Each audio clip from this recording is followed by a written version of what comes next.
Ապրիլի վերջին Արևշատ գյուղի բնակիչներն ահազանգել էին, որ գյուղի վերջնամասում բերել են ու թաղել, ապա նաև հողի տակ թաղել ենթադրաբար բանակի համար նախատեսված օգնությունը հաստ բաճկոններ, դեղորայք, ախտահանող սպիրտ, հակագազ, պահածոներ, ներքնակներ եւ այլն։ Արևշատ գյուղային ժամանել նաև ռազմական ոստիկանության ներկայացուցիչները Պանորամայեմը դիմել է պաշտպանության նախարարություն պարզաբանում ստանալու, արդյոք հայտնաբերված իրերն ուղարկվել էին զինված ուժերին օգնության նպատակով, եթե բանակին ուղարկված օգնություն չէր, ինչ է հայտնի այս պահին։ Ապրիլի 25-ին Արևշատ գյուղում հայտնաբերված պարագաները Հայաստանի պաշտպանության նախարարությանը չեն պատկանում, այլ պատկանում են հայկական Կարմիր խաչի ընկերությանը, այսպես պատասխանել են պաշտպանության նախարարությունից։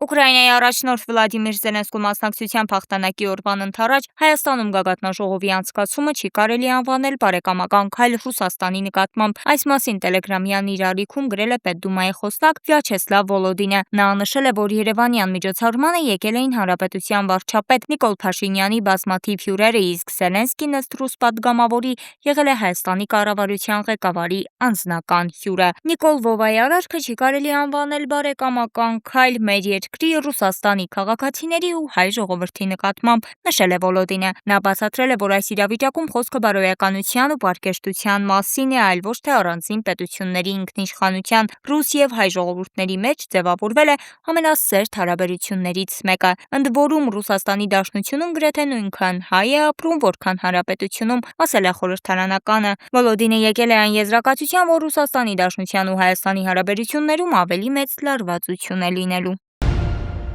Ցավալի տեսարան, այսպես է արձագանքել Ֆրանսիայի հայրենասեր ներկուսակցության առաջնորդ Ֆլորիան Ֆիլիպոտը այն փաստին, որ Քենիայի գագաթնաժողովում մարդիկ շարունակել են խոսել ու աղմկել Ֆրանսիայի նախագահ Էմանուել Մակրոնի ելույթի ժամանակ։ Ֆրանսիայի նախագահը վիրավորվել է ու ընդհատել է ելույթը, քանի որ ներկաներն իրեն չէին լսում։ Նա շարունակել է խոսել միայն այն բանից հետո, երբ ներկաներին խնդրել են լռել։ Ավելի վաղ Ֆրանսիայի նախագահ Էմանուել Մակրոնը Նայրոբիում կայացած Africa Forward գագաթնաժողովի ժամանակ կորցրել էր ինքնատիրապետումը։ Նա հուզված արձագանքել է դահլիճում բարձրացված աղմուկին ու ընդհատել ելույթը մասնակիցներին կոչ անելով լռել։ Միջադեպը տեղի ունեցել այն ժամանակ, երբ աֆրիկացի խոսնակները բեմում քաղաքական հարցեր էին քննարկում։ Տարածված կադրերից լսվում է, որ դահլիճում անընդհատ բզզոց էր, մասնակիցները բարձր խոսում էին ու չէին լսում բանախոսներին։ Mais en vérité, s'il y a des tas de gens qui ont des discussions à avoir, ce que je respecte profondément, je ne vois pas pourquoi ils viennent la faire au milieu de notre réunion.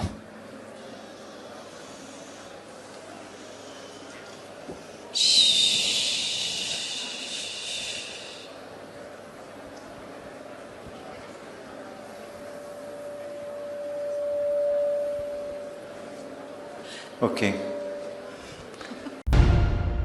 Արհեստական բանականության հիմքով աշխատող ChatGPT չաթբոթը ԱՄՆ-ում դպրոցում կրակոցներ արձակողին խորհուրդ է տվել թիրախավորել երեխաներին ավելի շատ ուշադրություն գրավելու համար, այս մասին գրում է Մետրոն։ 2025 թվականի ապրիլին Ֆլորիդայի պետական համալսարանում զանգվածային կրակոցների ժամանակ սպանված տղամարդու այրին դատական հայց է ներկայացրել ChatGPT-ի ստեղծող OpenAI-ի դեմ։ Հայց, որը պնդում է, որ արհեստական բանականությունը նպաստել է միջադեպին, կրակողին տալով խորհուրդներ զոհերի թիվը մեծացնելու համար։ Վանդանա Ջոշին, ում ամուսինը սպանվել է, պնդում է, որ OpenAI-ը տեղյակ էր ռիսկերի մասին։ Կրակոցների հետևանքով ևս մեկ մարդ էր զոհվել, 6-ը վիրավորվել։ Գազետարոյի հաղորդմամբ դատարանի փաստաթղթերի համաձայն մեղադրյալ Ֆենիքս Իգները խորհրդակցել էր ChatGPT-ի հետ հարձակման ժամանակացույցի ու վայրի, ինչպես նաև օգտագործվող զենքի տեսակի վերաբերյալ հնարավորինս շատ մարդկանց թիրախավորելու համար։